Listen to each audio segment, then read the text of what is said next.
In other words, I'm older than the midlife crisis, which is probably going to give me a midlife crisis.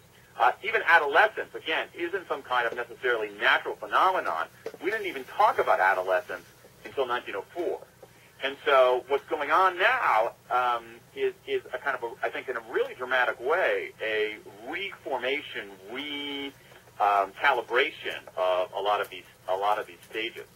You see it particularly in the aging of the population. Take a look at this. The American nonagenarian population, okay, nonagenarian, it sounds like, is that like a vegan?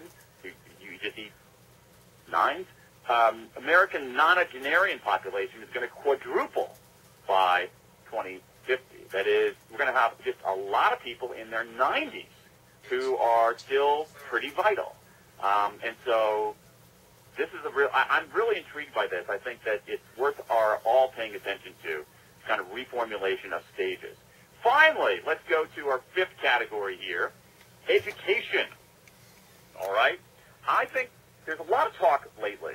It's been a huge year for the quote-unquote disruption of education, flipping the classroom, MOOCs, massively online courses, massively open online courses, MOOCs.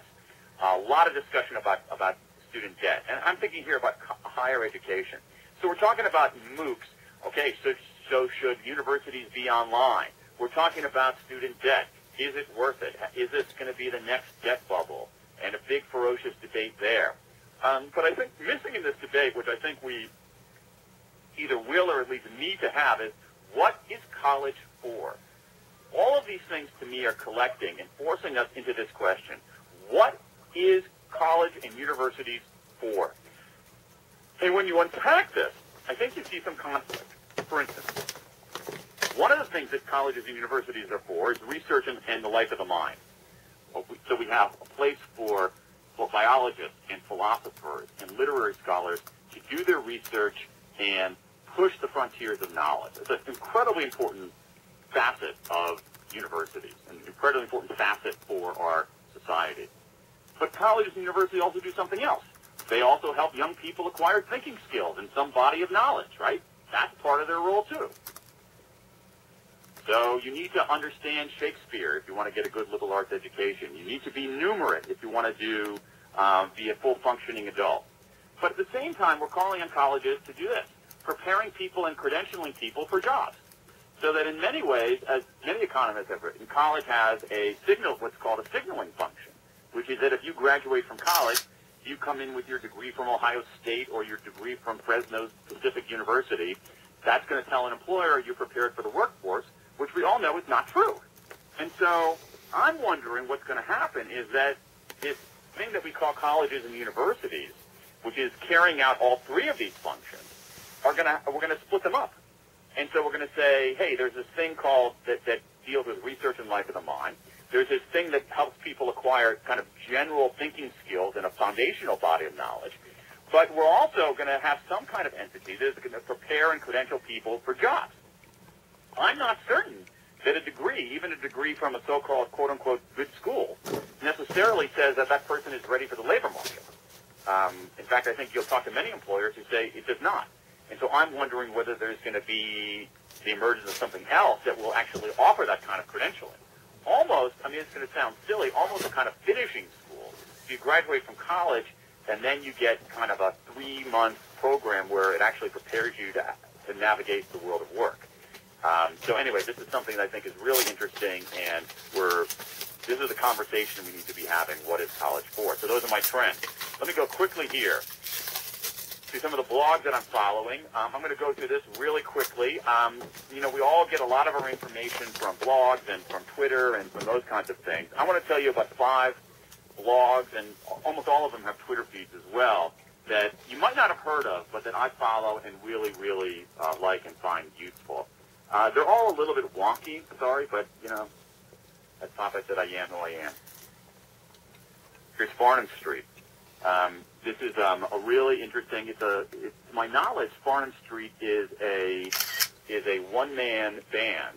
A guy, and I'm pretty sure that I'm going to look this up right now. It's a guy. I think he's in Ottawa, and I'm spacing out his name.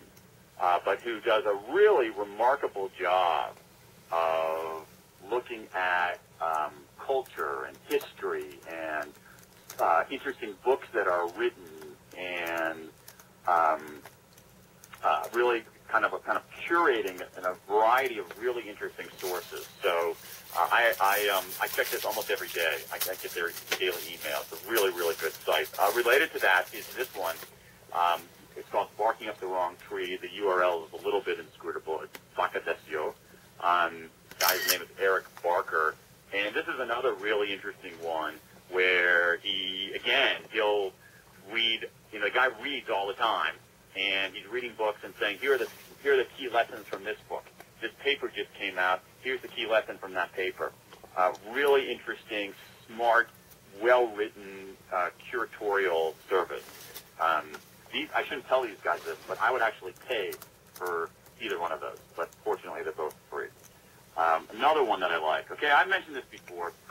Springwise, please subscribe to Springwise and please look at Springwise. It is an endlessly interesting blog and Twitter feed with all kinds of incredibly cool ideas cool businesses that exist. It's just remarkable the amount of ingenuity out there. One of the things I really like about Springwise, too, is that it's very international. It's not heavily American. You just see how much ingenuity there is out there, people coming up with new ideas for a whole array of businesses. I love this site. I read this every day as well. Another site that I love, also read this every day, Arts Journal, which is, again, another sort of curatorial service where it will look through newspapers and magazines all over the world and give you the best arts coverage. And I think what's interesting about what they do is that they take a very expansive view of art. So it's also a lot about just creativity and innovation in general. It deals with a little bit of less with kind of art criticism and more with arts issues. So what kind of architecture trends are there out there? What's going on in the media business? What's going on in publishing? What are the big things going on, the big controversies in the visual arts? So there's a very, very good site for the right side of your brain. Again, I look at this every day. And then finally, another good one, is probably the wonkiest of all, is this site here called Findings. This guy, Kevin Lewis, he basically reads, I don't know what he does. It seems like he reads, or at least he looks at the abstracts of literally dozens of academic papers, particularly in the social sciences,